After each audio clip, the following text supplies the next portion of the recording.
하나님 아버지의 마음이라는 제목으로 말씀을 받겠사오니 아버지의 마음을 깊이 느끼며 경험하는 이 시간 되게 하여 주옵시기를 예수님의 이름으로 기도하옵나이다.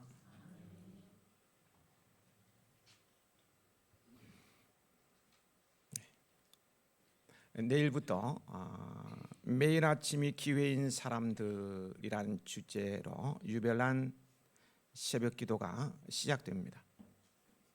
기회란 어떤 일을 하기에 알맞은 시기나 경우를 말하죠. 기회를 붙잡아야 꿈도 이루고 성공도 할 수 있다는 사실에 대해서 모르는 분은 한 분도 안 계시리라 믿어요. 2025년 새해를 시작하는 영시예배 때 매일 아침 해가 떠오를 때마다 우리에겐 기회, 왜 기회가 되는가에 대해 말씀을 드렸었습니다.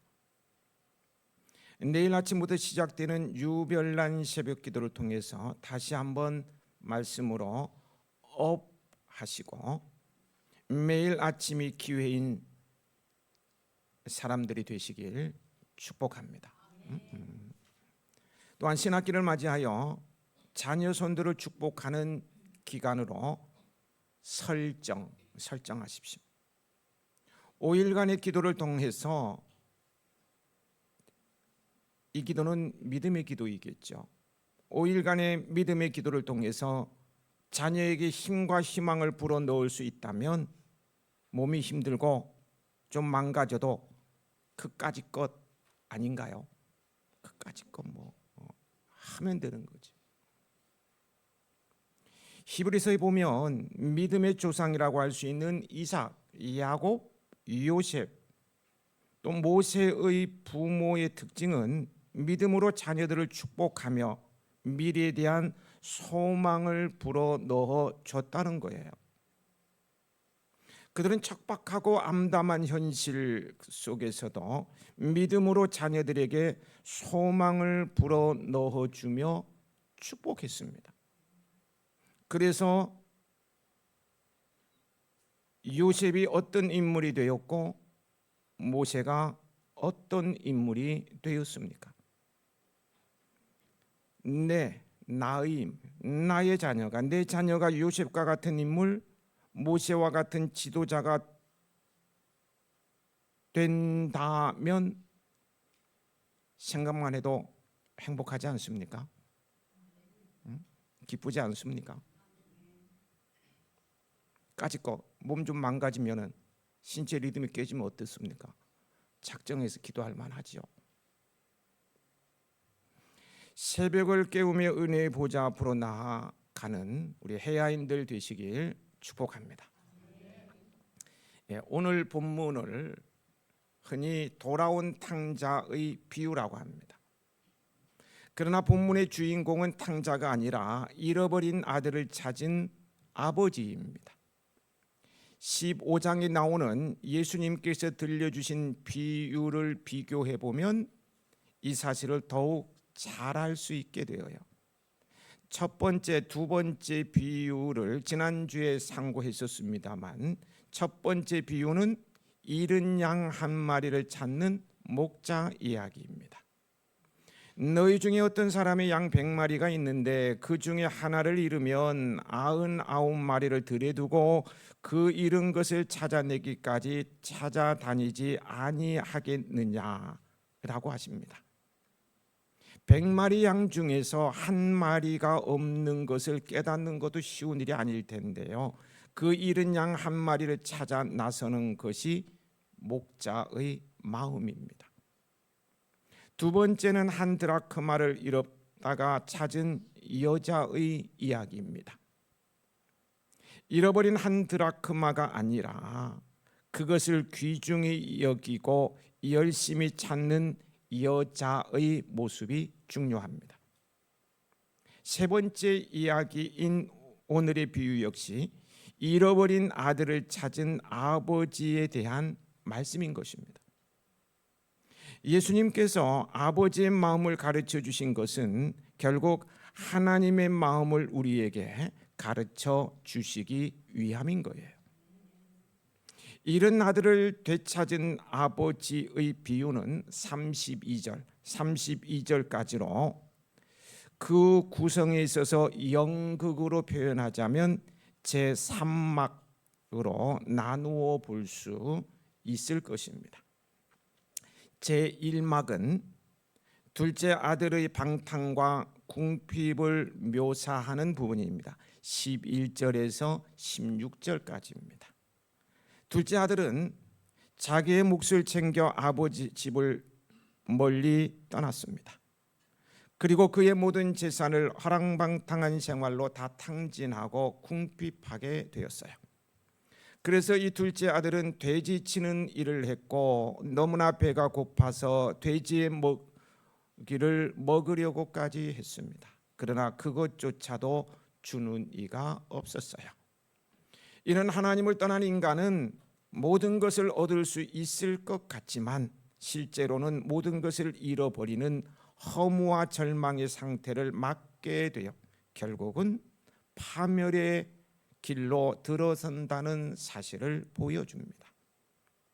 제2막은 둘째 아들의 회개와 아버지의 용서를 묘사하는 부분입니다. 17절에서 24절까지죠. 둘째 아들은 극한 상황에서 자신의 아버지를 생각했어요. 그리고 그는 자신의 잘못을 깨닫고 회개하기로 결심하고는 아버지 집으로 돌아왔어요. 이러한 아들을 대하는 아버지의 모습은 죄인을 향한 하나님의 자비의 기다림과 용서하시는 사랑을 보여줍니다. 제3막은 25절부터 32절까지로 다음 시간에 상고하게 될 것입니다. 여기서 아버지는 하나님을 가리킵니다. 두 아들은 하나님의 자녀를 의미하는데요. 오늘날의 의미로 재해석을 한다면은 큰 아들은 교회에서 신앙생활하는 사람을 말하고요. 둘째 아들은 교회를 중간에 떠난 사람을 말합니다. 종들은 천사들을 의미합니다. 오늘은 이 비유 가운데 제2막에서 둘째 아들이 돌아와 회개하는 내용까지 살펴보겠습니다. 11절, 12절을 함께 읽으며 본문으로 들어가도록 하겠습니다. 또 이르시되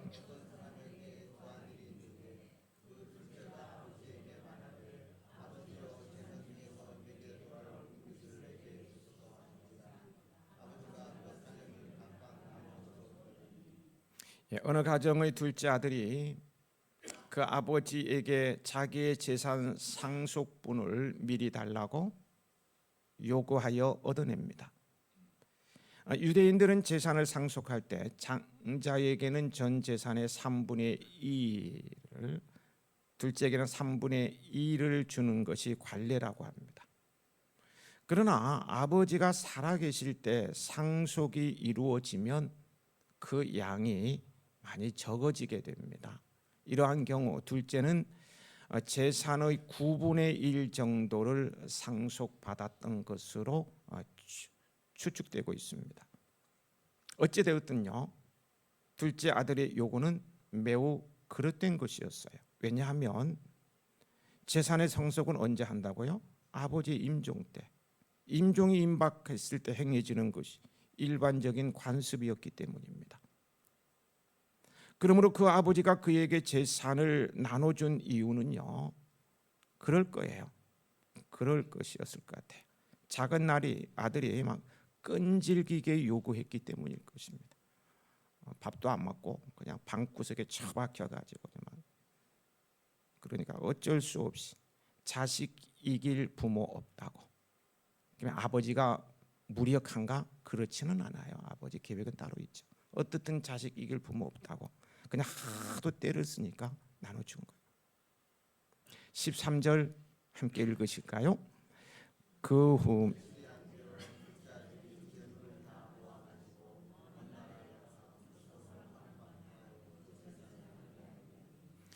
먼 나라에 가는 것을 누가 뭐 탓하겠습니까? 근데 먼 나라에 가서 규모 있고 절제하는 생활을 한 것이 아니라 고삐 풀린 망아지처럼 자기 마음의 정욕대로 마구 재산을 탕진하고 말았던 거예요. 14절에 보면 둘째 아들이 거하는 나라에 크게 흉년이 들어 둘째 아들이 궁핍한 처지에 놓이게 되었고요. 이어 15절 16절은 그의 비참한 처지를 설명하고 있는데요. 같이 읽어보겠습니다. 가서 그 나라 백성 중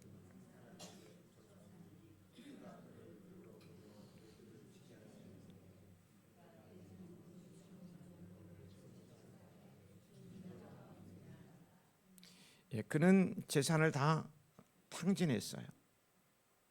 그가 많은 재산을 가지고 흥청망청 돈을 쓸 때에 그와 함께한 자들이 많았을 거예요. 하지만 그가 궁핍에 처하게 되자 그를 도와주는 자가 한 사람도 없었어요. 그래서 그는 그 나라의 어느 농가에 붙어 살게 됩니다. 붙어 산다는 것은 더부살이한다는 의미이죠. 더부살이는 거의 종과 같은 신세입니다. 게다가 그 농가는 돼지를 기르는 집안이라 둘째 아들은 돼지를 치는 일을 해야 했어요. 돼지는 하나님께서 부정하다고 규정하신 동물입니다. 그래서 유대인들은 돼지고기를 먹지 않았고요. 돼지 기르는 자들을 죄인처럼 취급했기 때문에 유대인들은 돼지를 기르지도 않았습니다. 먹지도 않고요. 그런데 유대인으로서 이렇게 돼지까지 쳐가며 하지만 물불을 가리지 않고 일했는데도요. 둘째 아들의 궁핍한 생활은 전혀 나아지지 않았어요. 물불을 가리지 않고 일하면 다시 재기할 수 있을 것 같았는데 전혀 그렇지 않았어요. 점점 악화될 뿐이었어요. 주인이 급료도 주지 않고 식사도 제대로 제공하지 않았기에 늘 굶주림에 시달려만 했어요. 그래서 돼지에게 주는 먹이로 쥐염 열매라는 일종의 콩나무 열매라도 먹으려고 했는데 그나마도 주지 않았어요. 둘째 아들은 이제 이방 나라의 돼지보다도 못한 신세로 전락된 것입니다. 여기서요 질문을 던져봅니다.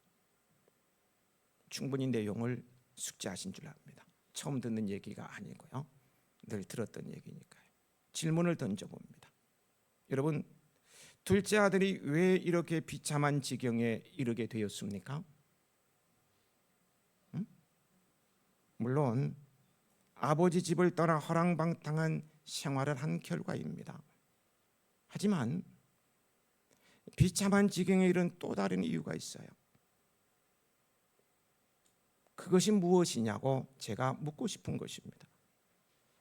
허랑방탕한 생활의 결과라면 제가 왜 물어요? 다 아는 건 뻔히 아는 건데. 비참한 지경에 이른 또 다른 이유가 있다는 거예요. 그게 무엇일까요? 그것은 그가 다시 아버지께로 돌아가지 않고 흉년 든 그 나라에 머물려고 고집을 피웠기 때문입니다. 항상 고집이 문제입니다. 여기서 세상으로 돌아간 성도가 그 죄를 회개하지 않고 계속 세상에 머물면 그 신세가 더욱 비참해진다는 교훈을 얻게 됩니다. 죄를 회개하지 않으면 죄의 종이 되고 더욱 더럽고 추한 길로 나아가게 되어요. 또 외롭고 그 영혼이 궁핍해집니다. 그래서 결국엔 그 영혼이 허기져 죽어가게 됩니다. 하나님의 생명과 은혜로운 말씀에서 떠나 불의와 탐욕 등 온갖 세상적 죄악에 빠져 있기 때문입니다.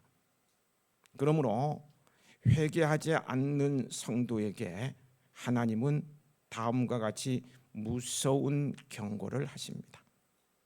시편 107편 10절에서 12절입니다. 그들은 흑암과 죽음의 그늘 아래에서 쇠사슬에 묶인 채 죄수처럼 살아갔으니 이는 그들이 하나님의 말씀에 거역하고 지극히 높으신 분의 가르침을 업신 여겼기 때문이다.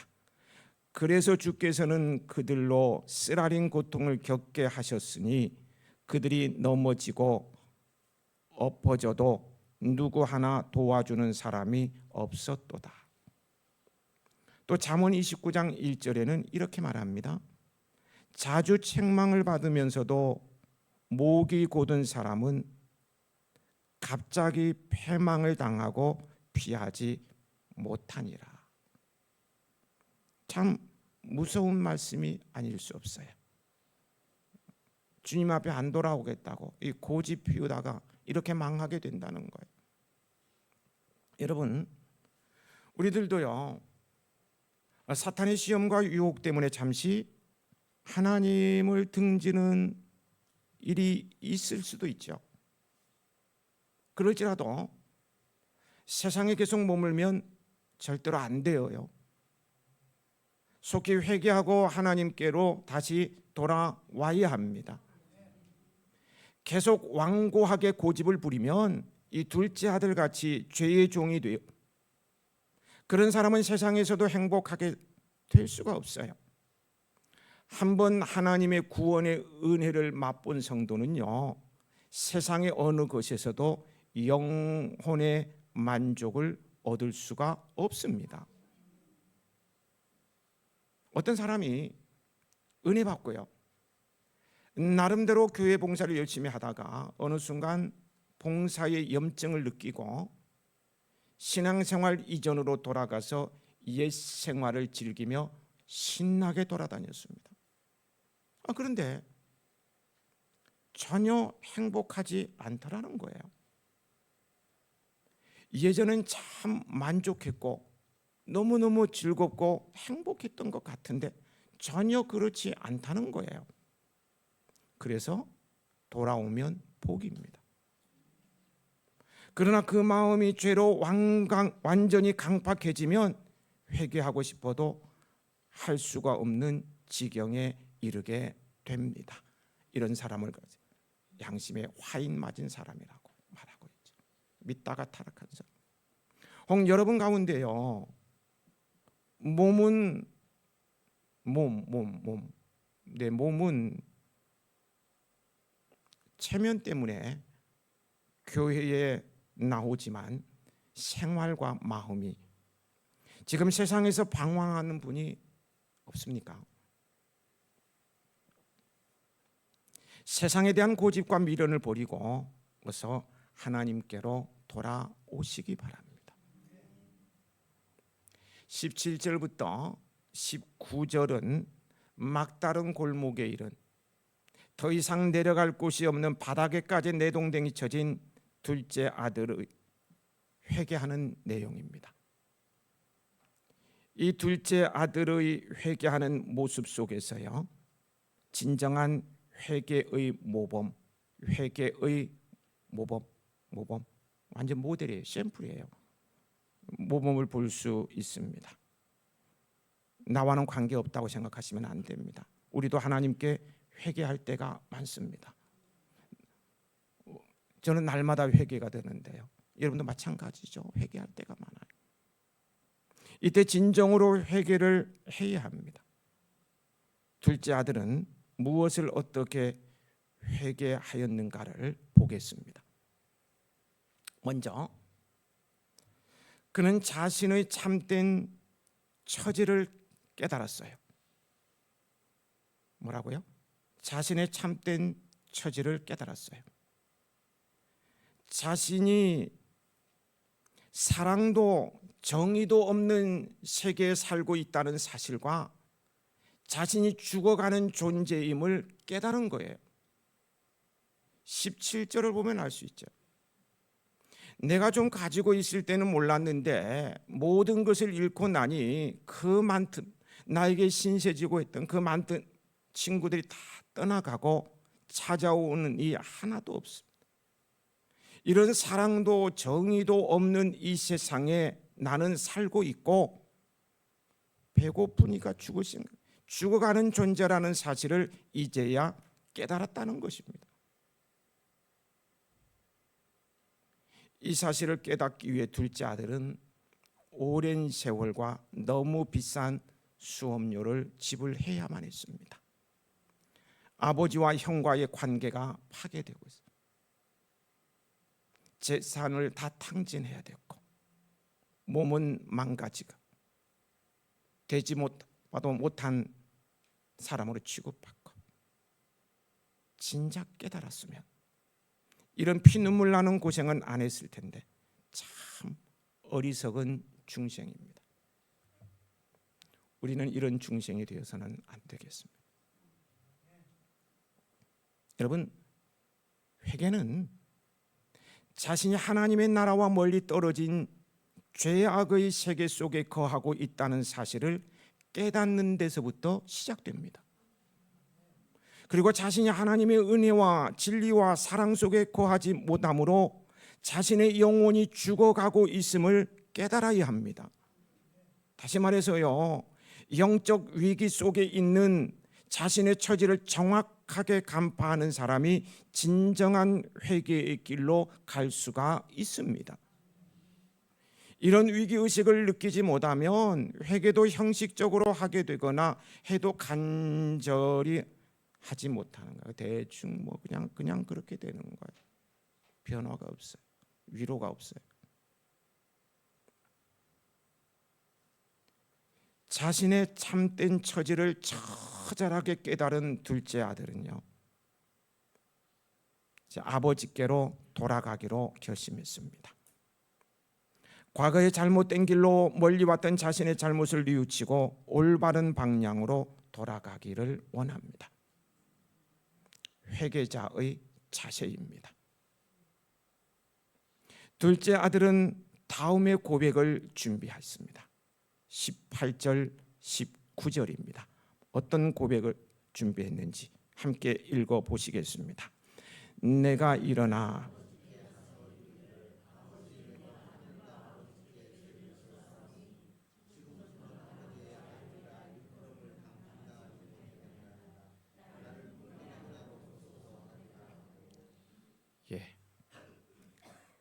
참 멋진 준비를 했어요. 그리고 그렇게 행했죠. 그런 하나님께 죄를 지었다고 고백합니다. 그리고 아버지께 죄를 지었음을 고백하며 자신이 자격 없는 자임을 고백해요. 그리고 겸손히 은혜를 구합니다. 나를 품꾼의 하나로 보소서. 모든 죄인이 하나님께 돌아올 때, 즉 회개할 때 이런 고백이 필요합니다. 죄를 고백하고 받을 자격이 없는 자의 겸손한 태도로 은혜를 구하는 것입니다. 이제 둘째 아들은 일어나 아버지께로 돌아갔어요. 그러자 아버지는 그를 어떻게 대해 주셨습니까? 20절입니다. 함께 읽어보실까요?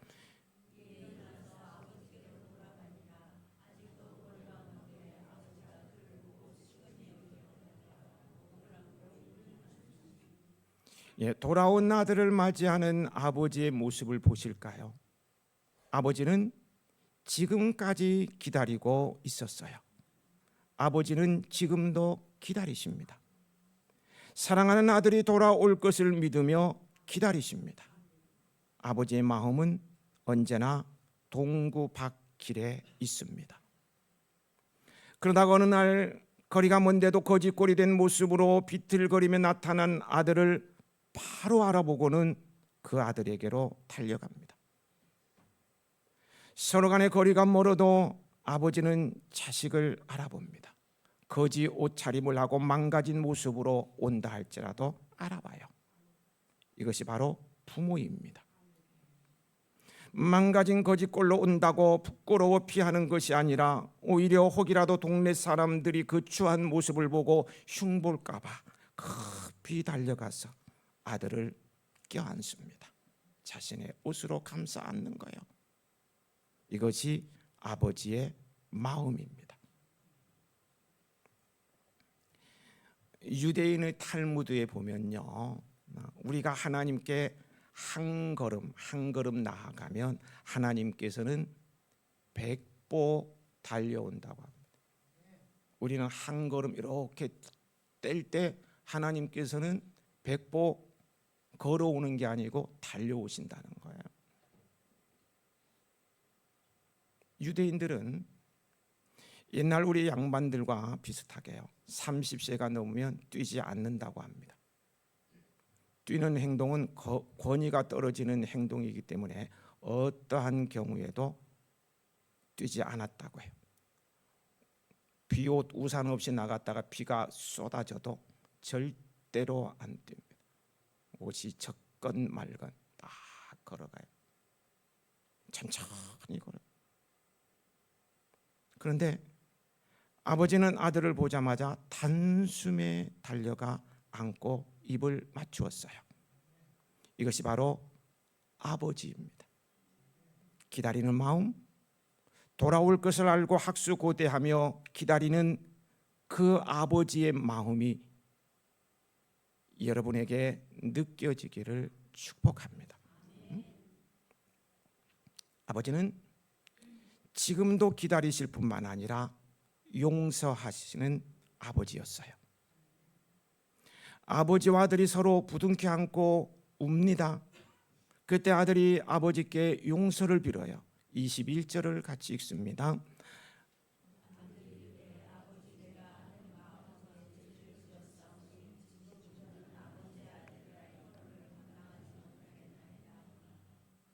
참 이상한 것은요, 아버지는 그 아들을 야단 한 번 치지 않습니다.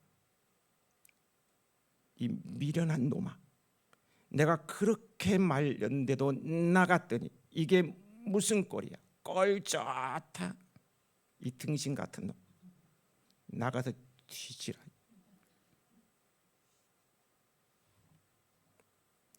저라면 아무도 너무너무 속상해서 이렇게 야단이라도 한번 칠 것만 같아요. 그러나 아버지는 전혀 그렇지 않아요. 아들을 조건 없이 용서하고 회복시키십니다.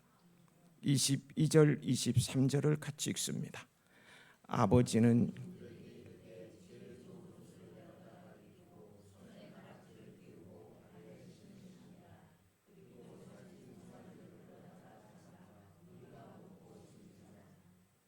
아버지는 이미 그 아들이 집으로 돌아서는 그 순간 아들을 용서했어요.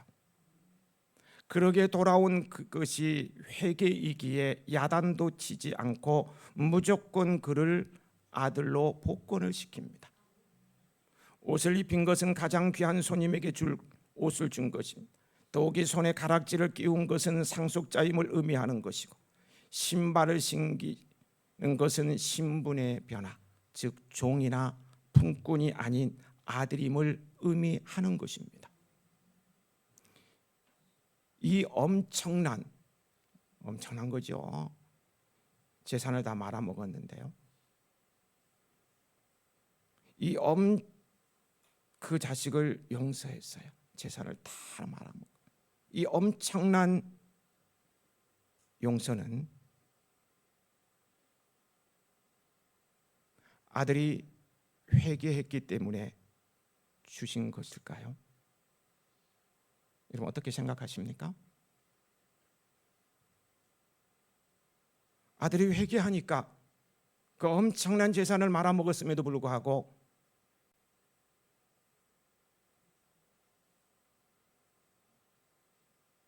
용서해 주셨는가요? 아닙니다. 아버지의 사랑 때문임을 잊지 말아야 합니다.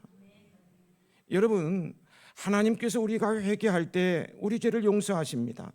그러나 엄밀히 말하면요, 회개했기 때문에 용서하신 것은 아니에요. 우리가 용서를 빌기 전에 하나님께서 이미 용서해 주신 거예요.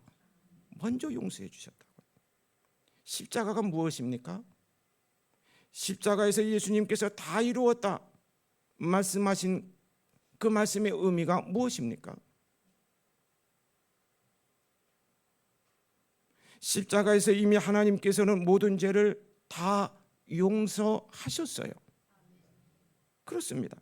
둘째 아들은 고난 속에서 아버지의 사랑을 알았습니다.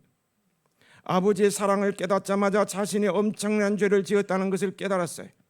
도저히 씻을 수 없는, 도저히 용서받을 수 없는 불효의 죄를 지었다는 것을 깨달았어요.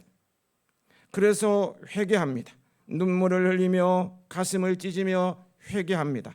이것이 바로 회개입니다. 그러나 그를 향한 아버지의 용서는 그것보다 먼저였습니다. 먼저였다고요. 아버지께 돌아오는 첫걸음은 사실 회개입니다. 그러나 그 회개 이전에 아버지는 날마다 동구 밖에 나가서 목이 빠져라 기다렸어요. 이미 용서했기 때문입니다. 아들은 원래 상태의 신분으로 회복되었어요. 아버지께로 돌아오니까 회복되었어요.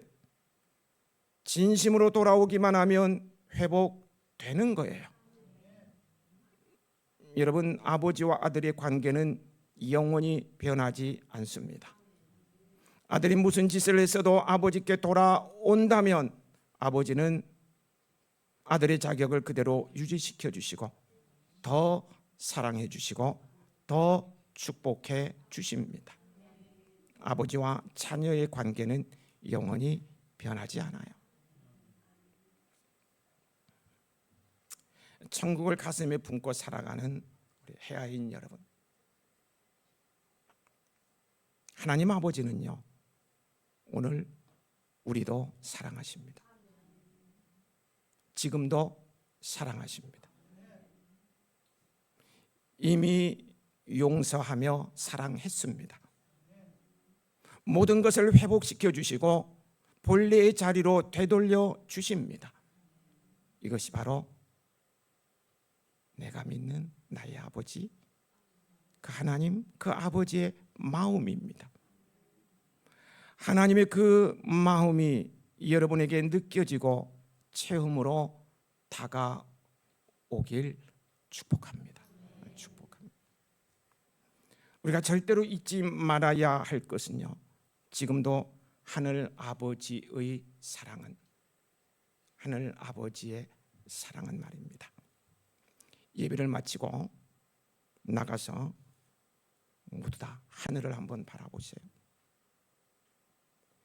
태양빛이 우리에게 쏟아지듯이 하나님의 사랑은 우리에게 한없이 쏟아집니다. 계속해서 쏟아집니다. 쏟아지고 있어요. 이따가 꼭 하셔야 됩니다. 이따가 따뜻한 양지에 서서, 양지에 서서 햇빛을 쬐면서 쏟아지는 하나님의 한량없는 사랑을 느껴보시기 바랍니다. 저는 예전에 여담입니다. 양지에서 옷 벗고 이 잡도 생각이 나는데, 내가 내 나이가 몇 살이지? 하여튼 60대 중반 이상 되신 분들만 이해가 되는 것 같아요. 이 잡던 기억이 나는데, 이 잡지 마시고 양지에 서서 햇빛을 받으면서 한량없이 쏟아지는 주님의, 하나님 아버지의 사랑을 느껴보시기 바랍니다. 참하여서요, 좋은 아버지가 좋은 자녀를 만들어냅니다.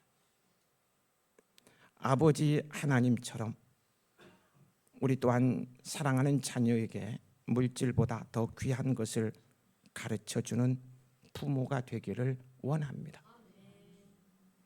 그 연장선상에서 유별난 새벽기도 나와 자녀들을 위한 축복 기도를 하십시다. 하나님께서 보고 계시고요, 자녀들이 봅니다. 자녀들이 봅니다. 기도하시겠습니다.